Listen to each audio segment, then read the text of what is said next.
உழுதுண்டு வாழும் விவசாயிகள் இன்றைய காலகட்டத்தில் மற்றவர்களை தொழுது பின் செல்லும் நிலைக்கு தள்ளப்பட்டுள்ளனர். வறட்சியும் மழையின்மையும் அவர்களின் வாழ்க்கையின் ஆணிவேரை அசைத்துவிட்டிருக்கிறது. இதனால் நாட்டின் தலைநகரில் தொடர் போராட்டங்கள் மூலம் மத்திய அரசின் கவனத்தை ஈர்த்து வருகிறார்கள் விவசாயிகள்.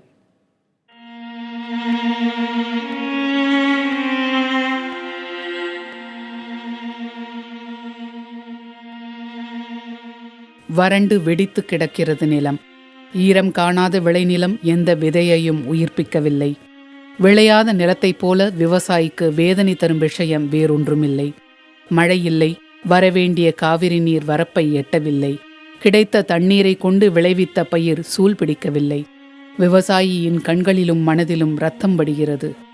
எதையாவது செய்து விளைவித்து விடும் நம்பிக்கையில் விலை கொடுத்து வாங்கி பாய்ச்சிய தண்ணீரும் 1000 அடிக்கு மேல் ஆழப்படுத்திய ஆழ்துளை கிணறுகளும் விவசாயிகளின் கடன்களை மட்டுமே அதிகரித்திருக்கின்றன.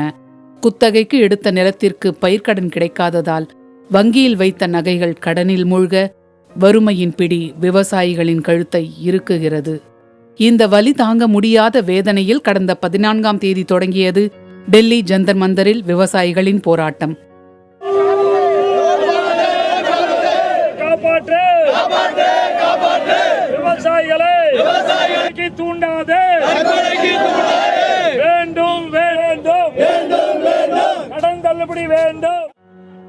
மானத்தை பெரிதென்று எண்ணுவதை துறந்து அரை நிர்வாணமாக தலைநகரில் நிற்க விவசாயிக்கு விருப்பமா என்ன? ஆனால் தலைநகரில் அப்படித்தான் நின்று கதறுகிறார்கள் விவசாயிகள். இந்த 400 விவசாயி செத்து போனானே, அவன் குடும்பத்துக்கும் உதவியா, குடும்பத்துக்கும் உதவி விடுயா. நாங்கள் என்னையா செய்வோம்? தமிழ்நாட்டிலேருந்து 6000 கிலோமீட்டர் வந்து நாங்கள் காத்து கிடக்கிறோம் ஐயா. நீ ஏதோ ஒரு உதவி செஞ்சு எங்களை கடனை தள்ளி நல்லபடியாக எங்களுக்கு வீட்டுக்கு இந்த 60 வயசு ஆனவங்களுக்கு பென்ஷன் ஒரு 5000 ரூபா கொடுத்து உதவணும் ஐயா. விவசாயிகளுக்கு போதிய வறட்சி நிவாரணம் தேவை. தேசிய வங்கிகளில் வாங்கிய கடன்களை தள்ளுபடி செய்ய வேண்டும். இனிவரும் காலங்களில் வறட்சி ஏற்படாமல் இருக்க தென்னிந்திய நதிகளை இணைக்க வேண்டும் என்கிறார்கள் விவசாயிகள். சென்னையிலேருந்து கடந்து வந்து டெல்லியில் இந்த கடும் குளிரிலையும் பனியிலையும் நாங்கள் இங்கே படுத்து கிடந்து இந்த போராட்டம் நடத்துகிறோம். இந்த நாடு விவசாய நாடு. இந்த நாடு விவசாயி இந்த நாட்டுடைய முதுகெலும்பு என்று கூறுகின்ற மத்திய அரசு மாண்புமிகு மோடி அவர்கள் விவசாயிகளை பார்க்க மறுப்பது, அவருடைய மனுக்களை வாங்க மறுப்பது எந்த விதத்தில் நாயன்னு தெரியல. வறட்சி தந்த வறுமையில் உயிர் துறந்த விவசாயிகளின் மண்டையோடுகளுடன் ஒரு நாள் போராட்டம்.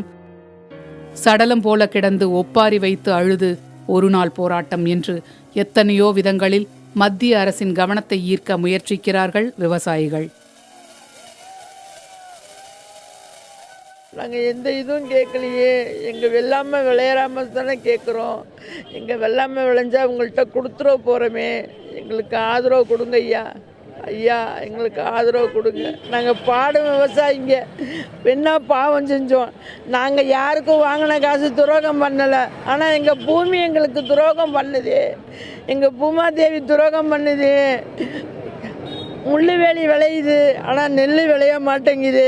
நாங்கள் என்ன பண்ணுவோம்? அதோட சக்தியே அதுக்கு இல்லாமல் போயிடுச்சு. மத்திய நிதியமைச்சர், மத்திய வேளாண் அமைச்சர் என முக்கிய அமைச்சர்களை சந்தித்த பின்பும் தமிழகத்தை சேர்ந்த மத்திய அமைச்சர் பொன் ராதாகிருஷ்ணன் பேச்சுவார்த்தை நடத்திய பின்பும் இந்த பிரச்சனைகளுக்கு தீர்வு காணாமல் ஊர் திரும்ப போவதில்லை என்கிறார்கள் இவர்கள். மத்திய மாநில அரசுகள் இவர்களது கோரிக்கைகளை ஏற்று உடனடியாக அதனை நிறைவேற்ற வேண்டும் என்பதுதான் இவர்களது ஒரு மிகப்பெரிய எதிர்பார்ப்பாக இருந்து வருகின்றது. தலைநகர் டெல்லியிலிருந்து புதிய தலைமுறைக்காக ஒளிப்பதிவாளர் பவன்குமாருடன் நிரஞ்சன்.